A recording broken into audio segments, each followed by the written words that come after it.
नमस्कार दोस्तों, स्वागत है आपका। एक बड़ी अपडेट लेकर आपके सामने आए हैं दोस्तों।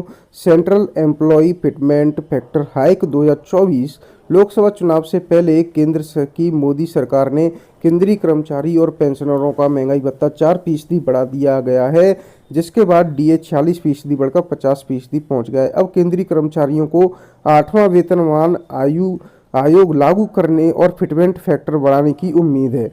अगर फिटमेंट फैक्टर बढ़ता है तो बेसिक सैलरी 21,000 या 26,000 होने जाएगी।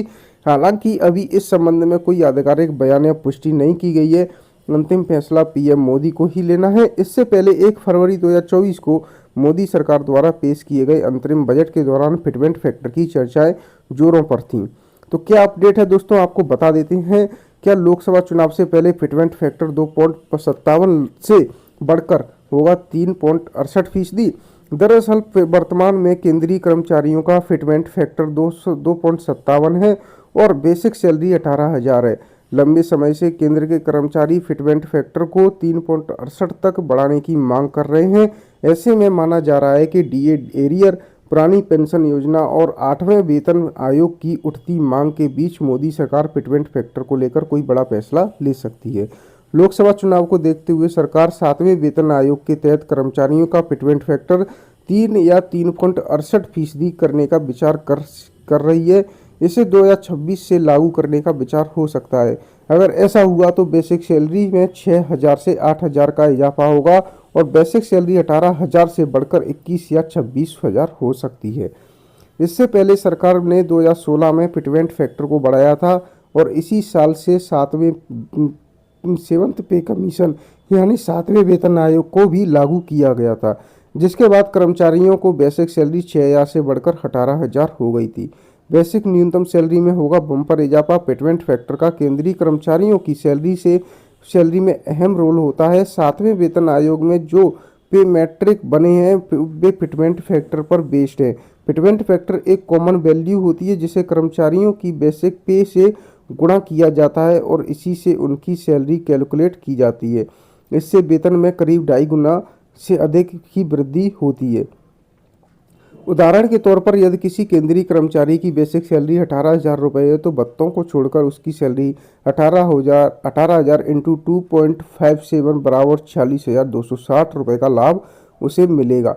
3.68 होने पर 95,680 रुपये, 26,000 इंटू 3.68 या बराबर 95,680 हो जाएगी, यानी सैलरी में 49,420 रुपये का लाभ मिलेगा।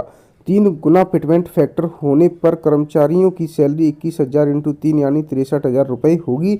अगर किसी कर्मचारियों को 15,500 रुपये बतौर बेसिक पे मिल रहे हैं तो उसकी सैलरी 15,500 इंटू 2.57 या फिर 39,835 रुपये होगी।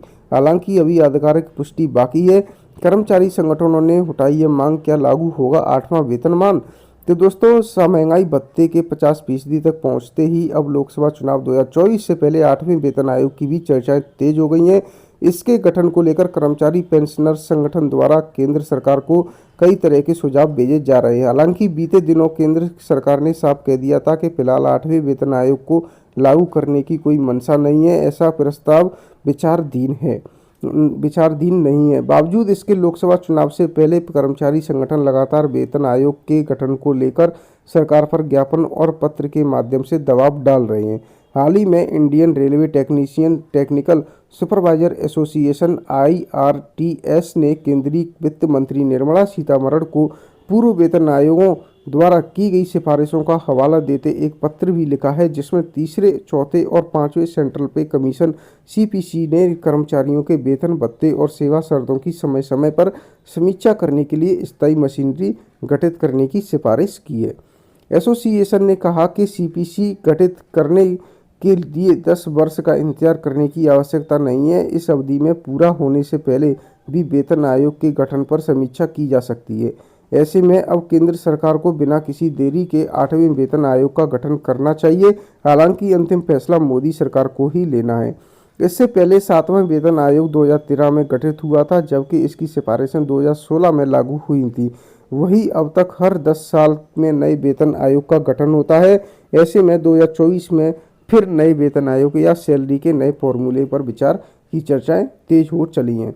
तो दोस्तों देखते हैं क्या अपडेट निकल कर आता है, क्या 8वां वेतन आयोग लगता है, क्या फिटमेंट आपको मिल सकता है या नहीं। जैसे ही कोई अपडेट इसके लिए निकल कर आता है आपको हमारे यूट्यूब चैनल पर सबसे पहले वीडियो के माध्यम से वो देखने को मिल जाएगा।